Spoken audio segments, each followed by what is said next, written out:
So நல்ல விஷயங்கள் மட்டுமே அற்புதமாக நம்ம வீட்டில் நடக்க ஆரம்பிக்கும். இது எப்போ வேணாலும் செய்யலாம். பட் கார்த்திகை மாதத்தில் இது ஆரம்பித்தோம்னு கேட்டிங்கனாக்கா மிகவும் நல்ல விஷயம். ஸோ வருங்காலங்களில் நம்ம கார்த்திகை மாதத்தில் உள்ள ஸ்பெஷல் என்னென்னலாம் இருக்கோ அத்தனையுமே நம்மளுக்கு பதிவாக வந்து சேரும். இந்த மாதம் ஆரம்பிச்சிருச்சு அப்படின்னாக்கா இந்த துளசி பவுடரும் அபிஷேக கூட்டு அப்படின்னு நாட்டு மருந்து கடையில் கிடைக்கும். அதையும் நம்ம ஒன்றா மிக்ஸ் பண்ணியே வச்சுக்கலாமா அப்படின்னு தாராளமாக வச்சுக்கலாம். கொஞ்சமாக எடுத்து வச்சுக்கோங்க. ஒரு 100 கிராம் அபிஷேக கூட்டு வச்சுக்கோங்க. ஒரு 100 கிராம் வந்து பார்த்தீங்கன்னா துளசியை மிக்ஸ் பண்ணி வச்சுக்கிட்டு அதை கூட ஒன்றா கூட சேர்த்து போடலாம், தவறு கிடையாது.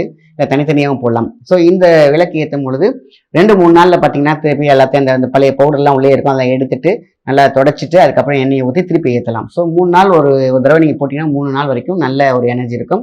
அதுக்கப்புறம் இந்த ஹீட் எனர்ஜியில் அதோட சத்து சாரமெல்லாம் நம்ம வீட்டுக்குள்ளே வந்து சேர்ந்துருக்கும். ஸோ அது மாதிரி புதுசாக நம்ம ரீஃப்ரெஷ் பண்ணிவிட்டு நம்ம ஏற்றிட்டு வந்துடலாம். இது எத்தனை விளக்கில் வேணாலும் போடலாம்.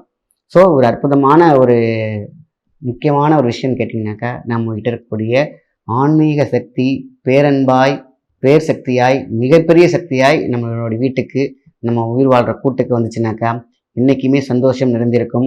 எப்பொழுதுமே வாழ்க்கையில் வெற்றி வெற்றி வெற்றி என்ற சொல் வீட்டில் ஒழிச்சிட்டே இருக்குன்னு கேட்டால் நல்ல ஒரு விளக்கு ஏற்றி வச்சாலே போதுமான விஷயம். அது நல்ல ஒரு துன்பத்தை விலக்கி விட்டுட்டு ஒரு விளக்கமான உங்களுக்கான சில விஷயங்களை கொண்டு வந்து வெற்றியை வந்து நிறுத்தி வைக்கும்.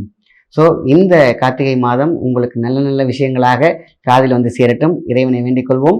எல்லாருக்கும் துன்பம் இருக்கும், எல்லாத்திற்கும் இன்பம் இருக்கும். ஸோ இந்த அப்ஸ் அண்ட் டவுன்ஸ் இருக்கக்கூடிய இந்த வாழ்க்கையில் நமக்கு என்றைக்குமே அதை கடந்து அதில் வந்து பார்த்திங்கன்னா சில விஷயங்களை நடந்து போக வேண்டிய விஷயங்கள்லாம் இருக்கும், சிலது கடந்து போக வேண்டிய விஷயம் இருக்கும். எல்லாத்தையும் இறைவன் மேல் நம்ம சரணாகதி வைத்துவிட்டு நம்ம செய்த சங்கல்பம் எல்லாம் வெற்றி அடைய வேண்டும் என்று இறைவனை வேண்டிக் கொள்வோம். நல்ல விஷயத்தை மற்றவங்க ஷேர் பண்ணுங்க. நன்றி, வணக்கம். அடுத்தடுத்த வீடியோக்களை தொடர்ந்து பார்த்து சப்ஸ்கிரைப் பண்ணிக்கோங்க. நன்றி.